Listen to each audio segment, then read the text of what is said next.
ये हम लोग इस उद्देश्य में कर रहे हैं। ये जो काला कानून आया है, तो हमारे सवर्ण प्रतिनिधि, सांसद, विधायक, अधिकारीगण हैं, वो लोग आगे आने वाली पीढ़ियों के विषय में नहीं सोच रहे, सिर्फ अपना निजी लाभ देखते हुए कुछ बोल नहीं पा रहे हैं। तो हमें लगता है कि उनकी अंतरात्मा मर चुकी है अपने समाज के प्रति। तो इसलिए उनकी अंतरात्मा मरने के शोक में हम लोग आज नौभार मना करके अपने बाल घुटवा रहे हैं। और अगर ये वापस नहीं हुआ, अभी तो नहीं लगता कि जल्दी वापस होगा।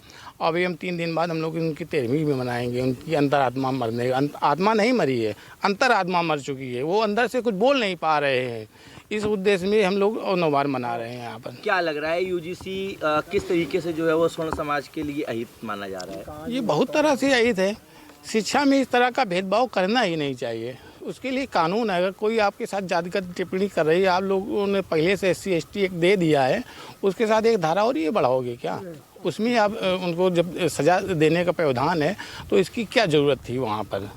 इसके उद्देश्य में है कि ये काला कानून वापस होना चाहिए, और नहीं तो इसमें बहुत ज़्यादा संशोधन की ज़रूरत है। क्या मेरा UGC का ये सबसे पहला विरोध इस काला कानून से है।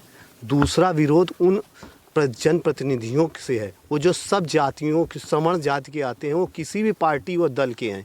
इन 4 दिनों में उन किसी भी जनप्रतिनिधियों ने, हर पार्टी, हर दल, राजनीतिक दल, किसी ने भी अपना मुंह अभी तक नहीं खोला कि सवर्ण समाज के साथ ये अन्याय हो रहा है। दबी जबान में कहते हैं, लेकिन समाज के सामने बीच में आके कहने में उनका साहस नहीं हो रहा है। इसलिए उनकी अंतरात्मा मर चुकी है। इस कारणवश आज मैंने अपने बालों को घुटाकर उनका नौभार कर दिया है इस तरह से। अब जी, क्या लग रहा है, अगर ये कानून वापस नहीं लिया गया तो इसका किस तरीके से आप लोग? अगर ये काला कानून नहीं वापस लिया गया, जो ये काला कानून है, जो आज मैंने नौभार किया गया है, जो आगे चल के हो सकता है उनकी 13वीं करनी पड़ जाए मुझको, उनकी अंतरात्मा के लिए मुझको 13वीं करनी पड़ेगी।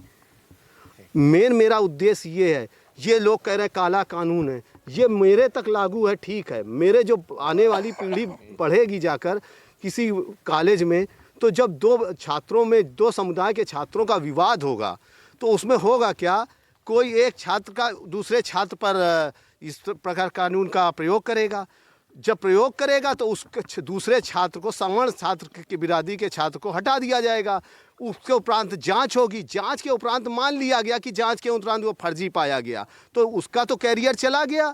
लेकिन जिसने ये मुकदमा दर्ज कराया था कानून के अंतर्गत, वो तो फर्जी निकला। उसके खिलाफ कोई कार्रवाई नहीं होगी। जब कोई कार्रवाई नहीं होगी, तो आज के समाज की व्यवहारिकता को देखते हुए हर एक आदमी उसका प्रयोग करेगा, उसका लाभ लेना